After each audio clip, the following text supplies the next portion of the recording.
नीली ने अब अपने बच्चे के साथ अपनी अलग दुनिया बसा ली थी और वो अपने बच्चे के साथ बहुत खुश थी। अपनी गुजर बसर करने के लिए वो रोज शाम के समय टमाटर का ठेला लगाती थी और टमाटर बेचती थी। साथ में उसकी अपनी टमाटर की खेती थी। दिन में अपनी खेती में टमाटर चुन के लाती और शाम को ठेले पर बेच देती। टमाटर ले लो, ताजा ताजा लाल लाल टमाटर ले लो। नीली बहन, 1 किलो टमाटर कैसे लगाए? बहन 10 रुपए किलो है। 2 किलो ले जाओ बहन, बहुत बढ़िया टमाटर है, अपनी खेती के हैं। ऐसे टमाटर कहीं भी नहीं मिलेंगे। हाँ बहन, तुम सही कह रही हो। तुम देती ही इतने अच्छे और सस्ते टमाटर हो, तभी तो सभी तुमसे ही लेना पसंद करते हैं। 2 किलो मुझे भी दे दो। हाँ हाँ, मुझे भी। बस इसी तरह शाम तक नीली के सारे टमाटर बिक जाते थे। नीली के सामने एक और ठेले वाला था। वो भी टमाटर बेचने का काम करता था, जिसको नीली के काम से बहुत जलन होती थी, क्योंकि वो बाकियों को नीली के मुकाबले महंगे दाम पे टमाटर बेचता था। इसी वजह से उसके टमाटर बहुत कम बिकते थे। इस नीली का तो कुछ करना ही पड़ेगा। जब से आई है सारे ग्राहक इसी ने खींचे हैं। माँ, सभी बच्चे मुझे चिढ़ाते हैं कि तेरे बाबा नहीं हैं। क्या मेरे बाबा नहीं हैं माँ? कहाँ है मेरे बाबा? बेटा टिंगू, तू ज्यादा सोचा ना कर मेरे बच्चे। लोगों का तो काम ही होता है बातें करना। तू बस अपनी पढ़ाई पे ध्यान दे। तुझे पढ़ लिख के मेरा नाम रोशन करना है ना? हाँ माँ। बस फिर लोगों की बातें ना सुना कर। तेरे बाबा बहुत दूर हैं अभी, बहुत जल्दी आ जाएंगे। सच में बाबा आएंगे? दरअसल नीली भी नहीं चाहती थी कि उसके बाप का साया टिंगू पर पड़े, क्योंकि उसके पति शेरा और सास ने उस पे जो अत्याचार किए और बाद में दूसरी शादी कर ली और नीली को मारने की तरकीब बनाई।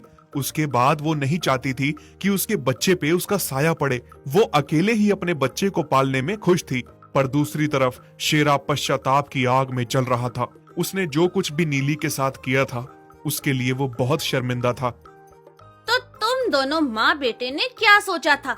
मैं आते ही तुम्हारी नौकरानी बन जाऊंगी?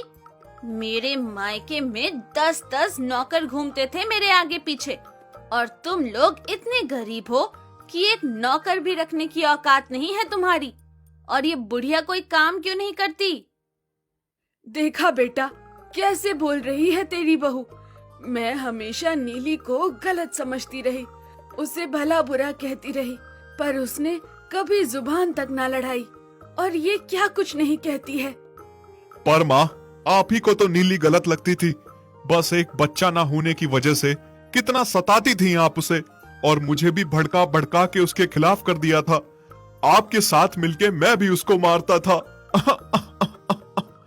यहाँ तक कि आपने मुझे दूसरी शादी के लिए मजबूर भी किया। हाँ बेटा, मुझे माफ कर दे। मैंने बहुत गलत किया उसके साथ। बस बेटा, मरने से पहले मैं अपने कुछ पाप कम करना चाहती हूँ। तू कैसे भी करके नीली को ढूंढ के घर ले आ। कहाँ ढूंढूं मैं उसे? आखिर कहाँ होगी मेरी नीली? कालू को पता लगता है कि टमाटर के भाव बहुत बढ़ गए हैं।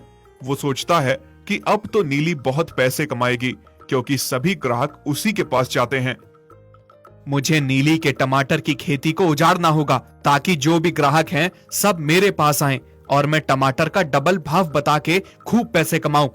और उसकी खेती को बर्बाद करने का काम मुझे आज रात को ही करना होगा। दूसरी तरफ शेरा नीली को जगह जगह तलाशता है। तभी उसका दोस्त उसे आके बताता है कि उसने नीली को देखा है, और साथ में उसके बच्चे को भी। क्या तुम सही कह रहे हो? तुमने नीली को देखा है और मेरा बच्चा भी है? फिर वो मेरे पास बच्चा लेकर क्यों नहीं आई? हाँ, सच भी है। कैसे आती? मैंने कौन सा उसके साथ अच्छा किया जो वो लौट के मेरे पास आती? कितना सताया है मैंने उसको। उधर कालू रात में नीली के सारे टमाटरों की खेती को उजाड़ देता है। सभी टमाटर बर्बाद कर देता है।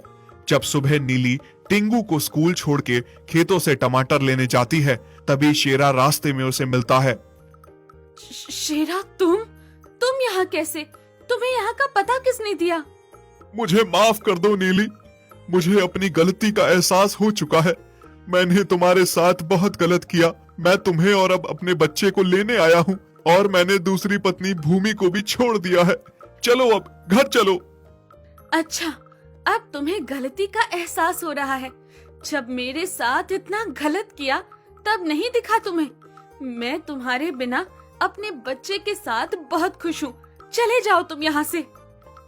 नीली वहाँ से चली जाती है, पर शेरा नीली को मनाने के लिए हार नहीं मानता। उसे पता था उसने बहुत गलत किया है, पर एक न एक दिन वो नीली को मना ही लेगा। फिर जब नीली खेत पहुंचती है तो वो देखती है कि सारी खेती बर्बाद हो चुकी है, टमाटर बर्बाद हो चुके हैं। हाय, ये कैसे हुआ? किसने किया? मेरे सारे टमाटर बर्बाद हो गए। अब मैं क्या करूंगी? कैसे अपना और अपने बच्चे का पेट पालूंगी? तभी एक टमाटर देखता है कि नीली रो रही है, तो वो टमाटर जादुई टमाटर के पेड़ में बदल जाता है। नीली ये सब देखकर हैरान रह जाती है। वो पेड़ से 2 टमाटर उतारती है और उसकी जगह 2 और टमाटर उगाते हैं। हैं? ये क्या हो रहा है? लगता है ये जादुई पेड़ है, पर ये कैसे हो गया? हाँ, मैं जादुई पेड़ हूँ। मैं तुम्हारी मदद करने आया हूँ। मैंने तुम्हारी परेशानी सुनी, इसलिए मैं तुम्हारी मदद करने आया हूँ। अब तुम मेरे पेड़ से जितनी बार टमाटर उतार के ले जाओगी, उतनी ही टमाटर आ जाएंगे। ये टमाटर कभी खत्म नहीं होंगे। अब नीली बहुत खुश थी। उसने जैसे ही टमाटर टोकरी में उतार के रखे, उसकी जगह और टमाटर उगाए। अब नीली टमाटर लेकर बेचने चली गई। दूसरी ओर कालू बहुत खुश था कि अब उसके टमाटर बिक रहे हैं और वो लोगों को महंगे भाव पे बेच रहा था। फिर जैसे ही नीली टमाटर का ठेला लगाती है, सारे ग्राहक उसी के पास दौड़े चले आते हैं। हाँ? अरे, ये क्या हुआ? इसके पास टमाटर कहाँ से आए? मैंने तो इसकी खेती बर्बाद कर दी थी ना। आओ भाइयों और बहनों, ताजा ताजा टमाटर ले लो और आपको उसी पुराने दाम में टमाटर मिलेंगे। चाहे जितना भी भाव बढ़ जाए, मैं आप सभी को उसी सस्ते दाम में दूंगी। सारे नीली से टमाटर खरीद के बहुत खुश थे। सुबह सुबह जाकर टमाटर का टोकरा भर के लाती और शाम को सारे टमाटर बेचती। अब नीली का कारोबार पहले से भी बहुत अच्छा था। वो गरीबों की मदद करती, उन्हें पैसे भी देती और फ्री के टमाटर देती। फिर कुछ ही दिनों में कालू को नीली के जादुई टमाटर के पेड़ के बारे में पता चलता है। वो उसके पेड़ को काटने जाता है। उसी समय नीली भी खेतों की तरफ आ रही होती है। ये क्या कर रहे हो? अच्छा, इसका मतलब वो तुम ही हो जिसने मेरे खेत में टमाटर की फसल को बर्बाद किया था। हाँ, मैं ही हूँ। मैंने इतनी मेहनत करके तेरी फसल बर्बाद की, लेकिन कोई फायदा नहीं हुआ। पर अब मैं इस जादुई पेड़ को ही काट दूंगा, सब कुछ खत्म कर दूंगा। तेरी वजह से मेरे टमाटर कोई नहीं लेता। नहीं, तुम ऐसा नहीं कर सकते। मैं तुम्हें ऐसा नहीं करने दूंगी। नीली उसे बहुत रोकने की कोशिश करती है, पर वो नीली को धक्का देके पेड़ काटने लगता है। तभी वहां शेर आ जाता है और कालू की खूब पिटाई करता है, पेड़ को काटने से बचा लेता है। तुम्हारा बहुत बहुत शुक्रिया। आज तुम ना होते तो वो पेड़ काट लेता। कैसे ना आता मैं? मुझे तो अब तुम्हारी हर जगह रक्षा करनी है। बस एक बार मौका दे दो, मैं तुम्हें और अपने बच्चे को बहुत खुश रखूंगा। नीली शेरा को एक मौका दे देती है। शेरा के गले लग जाती है रोते रोते और अपने बच्चे से भी उसे मिलाती है। फिर शेरा और नीली दोनों टमाटर का व्यापार करने लगे और पूरा परिवार खुशी से एक साथ रहने लगा। अगर आपको हमारी ये वीडियो अच्छी लगी तो प्लीज़ हमारे फेसबुक पेज को लाइक, शेयर, कमेंट और फॉलो ज़रूर करें।